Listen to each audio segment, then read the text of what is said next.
Hello, today I want to talk about personal protective equipment during forest schools. I want to cover all of the seasons if possible, but the standard for all forest school sessions are wellies, waterproof trousers and a waterproof jacket.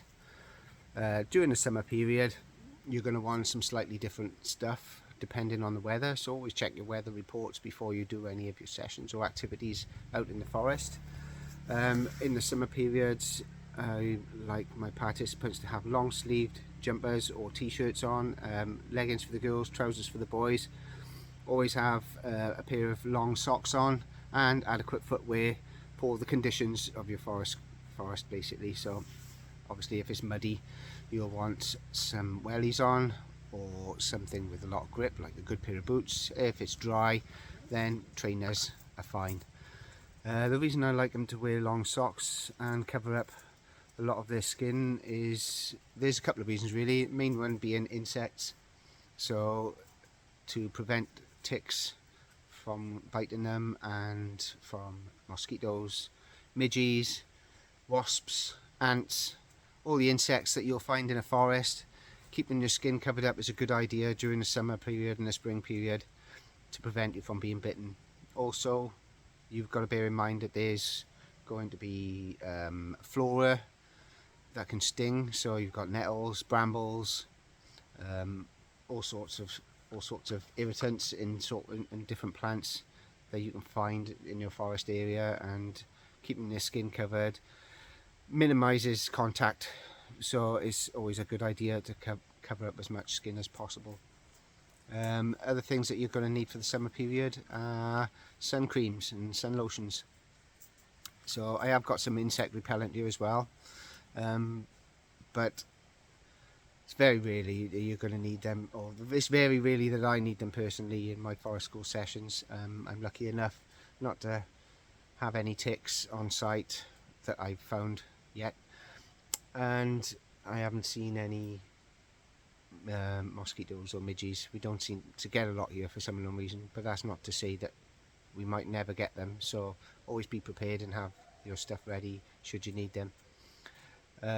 So yeah, other things you may need for the summer period is a good water bottle.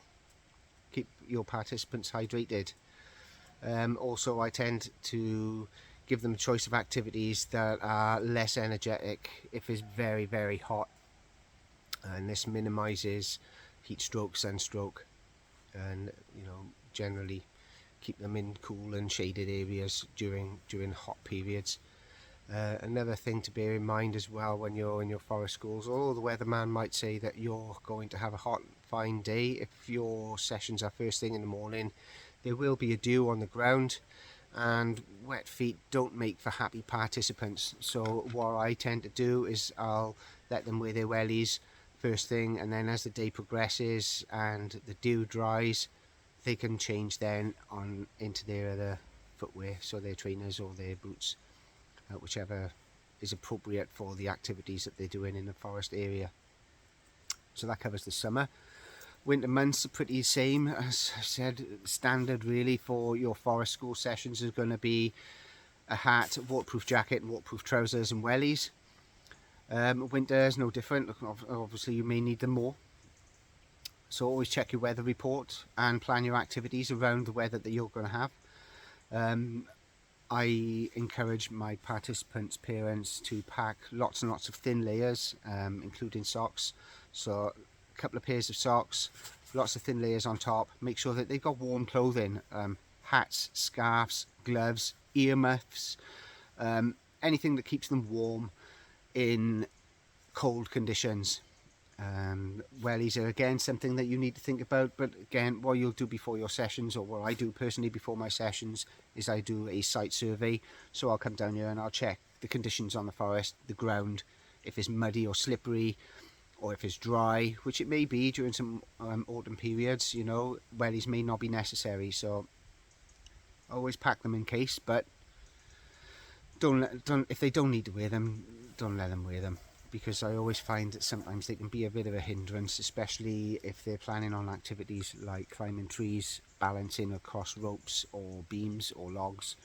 Then wellies can be a little bit slippery, so it's about reading the weather and reading the conditions down in your forest area and adapting your activities to be as safe as possible, really, and as enjoyable as possible.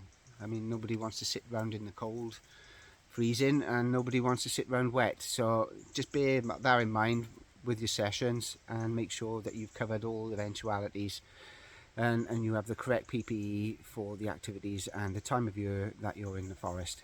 Okay, thanks. Bye.